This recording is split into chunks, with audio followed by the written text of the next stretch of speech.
Okay. As was mentioned, I am a member of Families for Freedom, and we are an organization that works with families that are fighting or facing deportation. Um, Firstly, I am a veteran. I'm also a Gulf War veteran of the United States. In 2003, I was placed in immigration detention for a minor crime, and I spent 3 years and 2 months in immigration detention.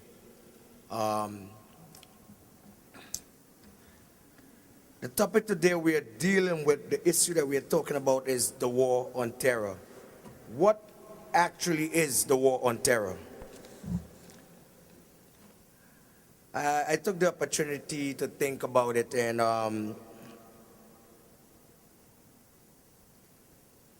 it's kind of it's kind of difficult to see what the government considered to be a war on terror.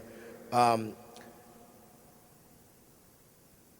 a war on terror. What about the war on families as for immigrants? What about the fact that our government is spending billions and billions of dollars on destroying families?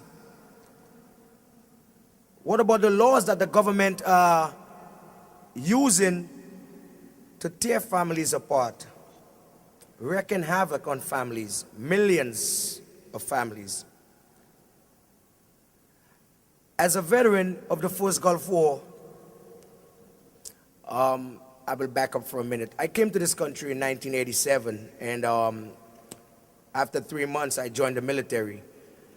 With little knowledge of the laws, as a matter of fact, it didn't mean much to me. I was trained for the first Gulf War as in a unit that was a kill or be killed unit, and the focus was for us to be physically and mentally able to kill.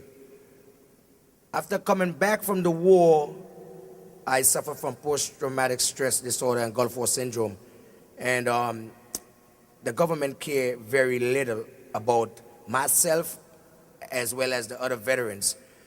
I came up from the military and I was placed in the street with no job, no form of rehabilitation, and still I was suffering from post-traumatic stress disorder and Gulf War syndrome. In the event of all of this, I was an alcoholic. I started using drugs. I later attempted suicide 4 times. I was later taken into deportation. With all of this in mind, I want you to consider the war on terror. Where is the real terror?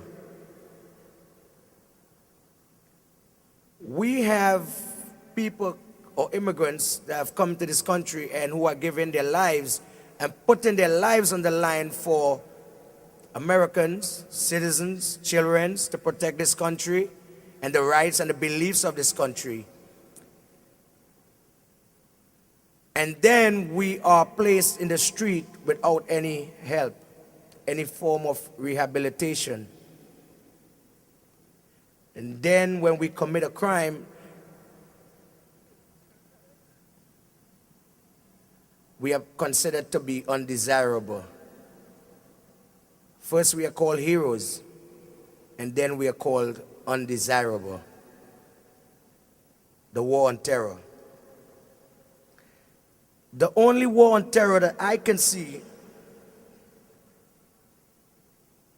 is the way in which our government is detaining and deporting immigrants who sacrifice their life and their time for this country, whose family work on building this country.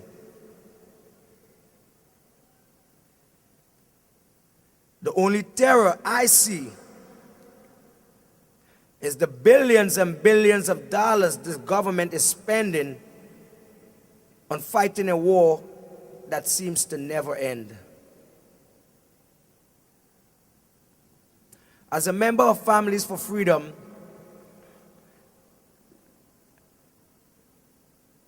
and as a veteran, a person who have experienced the detention system, I can tell you it is important that we pay attention to this war on terror.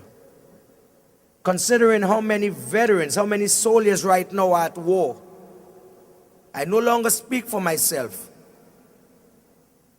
I speak for the many veterans, the many soldiers who are out there fighting to protect this country, fighting a senseless war, a war that seems to have no end, a war that will never end.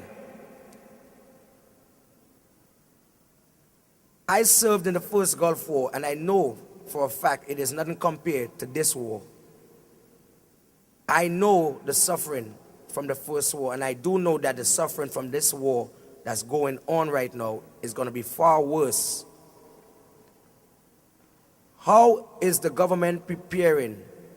How is the government working or trying to make something better for the veterans that are going to be coming back from this ongoing war? For me to be up here today is a pleasure because I am hoping that one person will hear the cry of American heroes. The need for us to be given the proper treatment, the proper rehabilitation so that we can and maybe adapt to society after coming back from a war. I am totally against the war on terror. I believe the greater war on terror is in here, in our country. The destruction of families.